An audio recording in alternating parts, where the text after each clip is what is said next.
हाय दोस्तों, मैं घनश्याम यादव। देखिए दिया गया करा समीकरण 3x² - 4y² बराबर 11 में यदि x बराबर 2 हो तो y का मान ज्ञात कीजिए। देखिए दोस्तों, बहुत आसान सवाल है। इसमें अब आप लगाएंगे, लिखेंगे, पहले समीकरण को लिख लेंगे। 3x² - 4y² बराबर 11। फिर आप लिखेंगे यदि x बराबर 2, जबकि कह रहा है कि x का मान 2 है, तो देखिए हम लिख लेंगे 3 और x का मान 2 लिख करके स्क्वायर कर देंगे। -4y² बराबर 11। देखिए हमारा हो जाएगा 3 गुण से 2 का वर्ग करेंगे, 2 दूना के 4 -4y² बराबर के 11। अब देखिए इसको 4 3 हमारा 12 हो जाएगा, मल्टीप्लाई करेंगे तो -4y² बराबर के 11। तो आप लिखेंगे यहाँ पर -4y² को छोड़ देंगे, बराबर 11 लिखेंगे। और 12 जो इधर देखिए, इसके पहले कोई नहीं चिन्ह अर्थात धन है, जा करके उस पर जब पक्षांतर होगा तब -12 होगा। अब जब देखिए -4y² बराबर 11 में से 12, यानी छोटी संख्या में से जब बड़ी संख्या घटाते हैं तो ऋणात्मक हो जाती है, -1 होगा। माइनस से माइनस कट जाएगा, अर्थात आप लिखेंगे y² बराबर 1/4। y² का मान क्या हो गया? 1/4 हो गया। अब दोनों पक्षों का हम क्या कर देंगे? वर्गमूल करेंगे। तो जब वर्गमूल करेंगे तो हम लिखेंगे y बराबर √1/4। 1/4 को हम लिख सकते हैं 1/2 गुणते 1/2। y बराबर, अर्थात जब यह कुछ करनी से बाहर आएगा तो जब 2 हैं, वर्गमूल में 2 का डबल बनाते हैं, मतलब कपुल बनाते हैं, तो y बराबर हमारा हो जाएगा, जब कड़ी से बाहर आएगा तो प्लस और माइनस 1/2। दोस्तों यही हमारा आंसर हो जाएगा। चूँकि देखिए प्लस का आप वर्ग करेंगे, कोई संख्या प्लस है, +2 है, तो अगर इसका आप वर्ग करेंगे तो प्लस का भी वर्ग कर देंगे तो प्लस हो जाएगा, 2 दूना के 4 अर्थात धनात्मक संख्या आएगी। अगर -2 का आप वर्ग कर रहे हैं, देखिए इस प्रकार से, तो माइनस का वर्ग करेंगे तो माइनस माइनस क्या हो जाएगा? आपका प्लस हो जाएगा, और 2 दूना के 4 अर्थात धनात्मक संख्या का अगर वर्गमूल आप करते हैं तो उसका मान माइनस और प्लस दोनों होता है, इसलिए लिखेंगे +-1/2। यही आपका आंसर हो जाएगा। देखिए दोस्तों, समीकरण वही है, जबकि x का मान अगर -3 हो जाए तो y का मान ज्ञात कीजिए। अभी जो मैंने अगला समीकरण बताया है उसमें x का मान 2 था, और अगर x का मान -3 हो जाए तो देखिए तब इसको कैसे हल करेंगे, इसका मान कितना होगा y का, पूछ रहा है आपसे। तो देखिए आप लिख सकते हैं 3x² - 4y² बराबर के 11।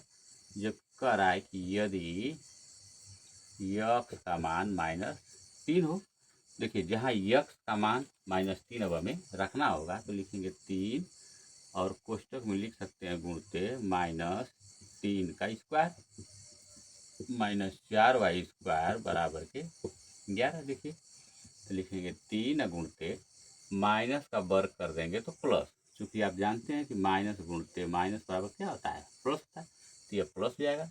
3 का वर्ग कर देंगे तो 3 3 9 हो जाएगा, -4y² बराबर 11। देखिए 9 3 27 -4y² बराबर 11। तो लिखेंगे आप -4y² बराबर 11, इसको पक्षांतर कर देंगे आप तो -27 हो जाएगा।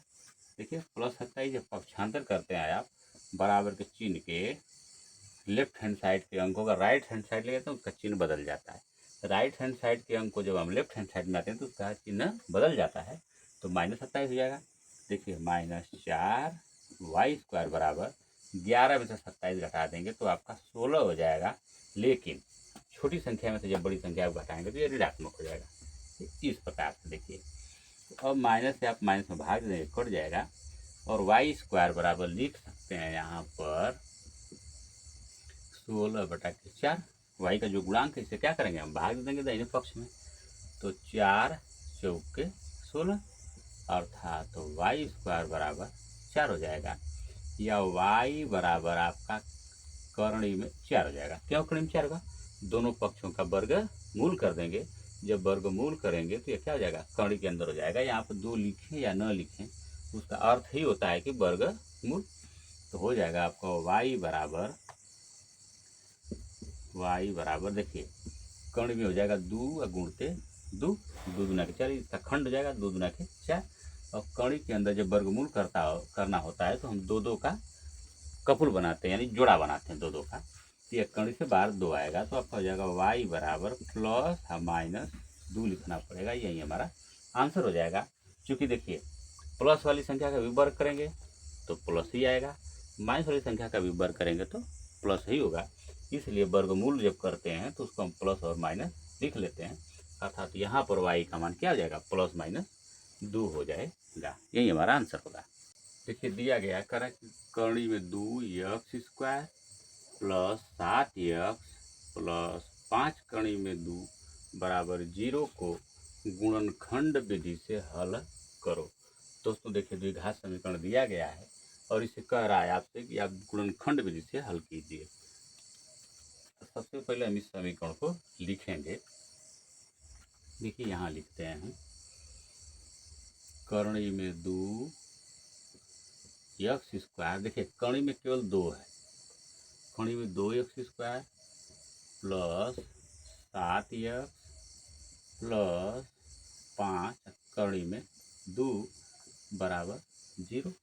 देखिए गुणनखंड का नियम होता है कि जो सबसे केवल अंक जो होता है, जो कि अचर राशि होती है, उसको हम लेकर चले जाते हैं द्विघात जो सबसे बड़ा उस समीकरण में सबसे बड़े घात वाले के पास, और इनका आपस में गुणा करते हैं। देखिए जब गुणा करेंगे हम तो आपका हो जाएगा 5 है, देखिए इसमें गुणा करेंगे तो 5 तो जो है अकेला है, 5 लिख लेंगे। कर्ण में 2 और कर्ण में 2, देखिए कर्ण में 2 और कर्ण में 2 का जब गुणा कर देंगे तो हमारा हो जाएगा गुणते 2 और x², यहाँ देखिए यहाँ कोई x नहीं अर्थात x², तो हो जाएगा 5 दूना के x²। तो बीच वाले को हम ऐसा खंड करते हैं, गुणनखंड करते हैं इसका, कि गुणा करें तो हमारा 10x² हो जाए और उसे जोड़ें तो 7x ही हो।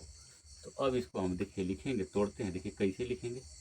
कर्ण में 2x² अब प्लस 7x को हम लिख लेते हैं 5x अब प्लस 2x, प्लस जो दिखा गया है यहाँ पर 5 कर्ण में 2 बराबर 0। अब देखिए 5 दूना के 10 गुणा करेंगे तो 5 दूना के 10, x का x में गुणा कर देंगे x², और 5x में 2x जोड़ देंगे तो 7x। अब उसके बाद क्या करते हैं, हम 2 का जोड़ा बनाते हैं ऐसे, इस प्रकार से जोड़ा बना के हम कॉमन लेना शुरू करते हैं, घनिष्ठ लेना शुरू करते हैं। तो अब यहाँ से देखिए आपका घनिष्ठ क्या है, यक्स तो दोनों जगह दिखाई दे रहा है, तो हम यक्स को कॉमन लेंगे। अब हमारा बचेगा क्या है यहाँ पर, कर्ण में 2 यक्स अब प्लस यहाँ से हमने यक्स कॉमन ले लिया तो केवल बचा है आपका 5, कोष्टक बंद। अब यहाँ से देखिए क्या कॉमन दिखाई दे रहा है आपको, कुछ भी कॉमन दिखाई नहीं दे रहा है, लेकिन ध्यान से अगर आप देखें तो जो 2 है इस 2 को हम लिख सकते हैं, 2 को लिख सकते हैं हम कर्ण में 2 और गुणते कर्ण में 2।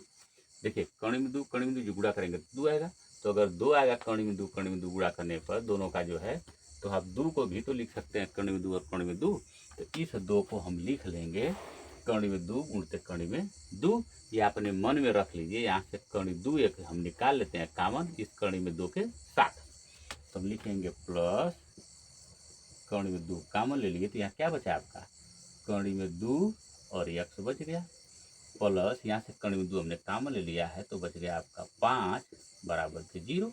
देखिए इस प्रकार से अब जो कोष्टक में होता है उसको एक साथ लिखते हैं, देख रहे हैं दोनों सेम है भी, तो इसको पूरा हम कॉमन लेते हैं, कर्ण में 2 x प्लस 5 एक कोष्टक में, और दूसरे कोष्टक में जो बचा हुआ होता है उसको हम लिख लेते हैं तो x प्लस कर्ण में 2 और बराबर के 0। देखिए ऐसा। अब अगर हम लिखेंगे कि यदि कर्ण में 2x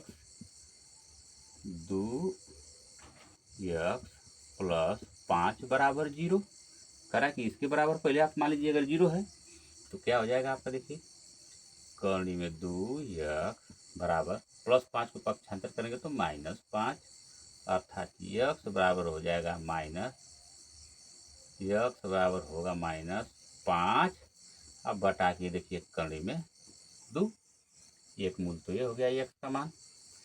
और अगर कह दें आप कि यदि दूसरे वाले को मान लें इसको x प्लस कड़ी में 2 बराबर 0, तो x बराबर क्या हो जाएगा -2। देखिए, अतः इस द्विघात समीकरण के लिखेंगे हम, इस द्विघात समीकरण के दो मूल होंगे। कौन कौन से मूल होंगे? x बराबर -5 बटा कड़ी में 2, और दूसरा हो जाएगा आपका माइनस कड़ी में 2। यही आपका आंसर हो जाएगा। इसको देखिए, और इसको आगे अगर आप लेना चाहें, लेकर जाना चाहें तो लिख सकते हैं इसको, लेकिन कोई ज़रूरत नहीं है। और अगर आप करना चाहें कड़ी में 2 को आप अंश में करना चाहें तो इसको लिख सकते हैं। आप देखिए, इम्प्लाई सेम टू सेम -5 बटा कड़ी में 2 है। कड़ी में 2 को ऊपर ले जाने के लिए हम क्या करेंगे, कड़ी में 2 से अंश में और हर में दोनों में सेम से गुणा कर देंगे। देखिए हो जाएगा -5 कड़ी में 2। अब बटा के देखिए, कड़ी में 2 से कड़ी में 2 गुणा कर देंगे तो आपका 2 हो जाएगा। यह भी इसका जो है आंसर हो जाएगा, यानी इस x का मान जो है -5 कड़ी में 2 बटा के 2 हो जाएगा। लेकिन यहाँ जाने की आवश्यकता नहीं है, आप यहीं पर भी छोड़ सकते हैं। अतः हमारा x का मान होगा -5 बटा कड़ी में 2 और माइनस कड़ी में 2।